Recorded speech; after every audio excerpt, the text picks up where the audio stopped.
Hey there, and welcome to another Dave Does. Today we are checking out the band Liliac and their cover of the song Master of Puppets by Metallica. I'm probably setting myself for another beating in the comments section because no matter what I say about Liliac, people always decide to give me a hard time on it. So I'm going to set my stall out before the start of the video. I actually like Liliac. I think they're a good band. I've only ever given them kind of feedback on what I kind of trying to question why they might have done a few things, or maybe when they're over stylizing certain things, when they're over accenting, trying to bring back the glory days of 80s metal, as people sort of say, whereas I kind of think trying to do 80s metal now, unless you're doing it tongue-in-cheek, kind of maybe like Steel Panther kind of doing it, looks a bit cheesy sometimes. And I've always said that, but I actually think they're good musicians. They write good music. Their originals are cool. And I really want to say now Master of Puppets is obviously a really well-known track. I'll be intrigued to see how well they play it. And yeah, good feedback on that at the end. Thoughts and feelings will be shared at the end. No pausing, no talking, so you can enjoy the song the whole way through. So can I. Let's count it in. 3, 2, 1. Go!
Thank you for watching our video. Don't forget to subscribe to our YouTube channel. Hit the notification bell so you won't miss out on any of our content. Like, comment, and share this video. Stay tuned for our next one. Rock on and rock hard! Okay, so Liliac and Master of Puppets. You may have noticed I was sitting there doing a lot of this, and there was reasons behind that. So, obviously, as it's a song I already know from the original with Metallica, you're never going to be able to do it better than what Metallica did. So let's just kind of push that to one side. I liked what they added to it. So they did their own style on it. They added theatricality. So there was a lot more theatricality, mainly from the vocal elements. The fact they're using a keyboard rather than a second guitar, which I'm guessing was, I'm wondering if the choice was because obviously the singer, she normally plays bass as well, so I'm wondering why she didn't play bass on this, unless it's because of the time signature and singing they made a choice that she would have difficulty doing that, or they wanted to do it more up front. But if it was just for a video, then you'd have had two guitar parts going on there, so for me there must be a musical element in there that make a decision that there wasn't a second guitar part needed. So either the guitarist couldn't play the second guitar part, which I don't think is the case, but I think it was probably more a case of the guitarist played the bass on it so that she could focus more on her vocals, maybe. That's my thought process behind why that's going on.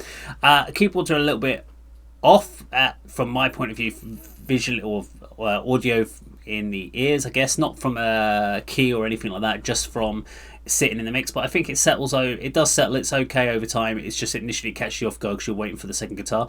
And actually, I don't mind it when you hear it from like Master of Puppets done with like the symphony orchestra.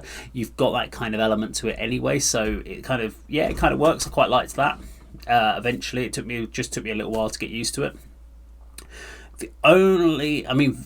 There was two things that put out which I wasn't keen on, but I want to focus on the positives mainly. So the positives for me is they played it really well.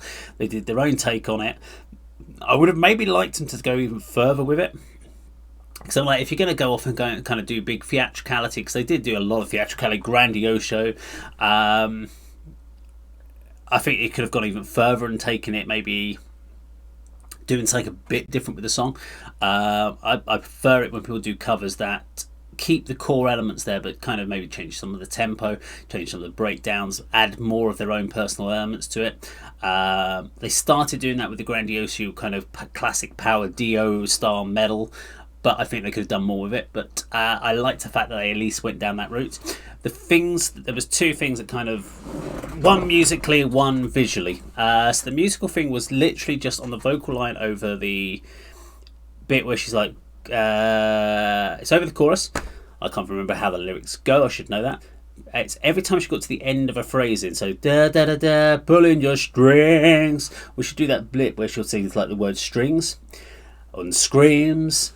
She'd have this secondary vocal which had this weird effect, like a phaser or something going on it. I can't remember what, some sort of effect on it, and it just pulses forward, and it just sounds really odd when she's got a good voice anyway. So she didn't need that one, or maybe bring it down in the mix or something like that. It just sounded a little bit too off for me on those phrasings, and it just kind of made me keep going like that and twinge you when I heard it. And I don't understand why they shot the video the way they did. That's the only thing video-wise. Yes, there's the usual like spinning the microphone like the old David Coverdale at the classic 80s bands and classic poses. And they didn't look natural when they were doing them. They looked like they were doing it obviously for the camera for the shot, like, right, get as many of these poses in and we'll cut them all together.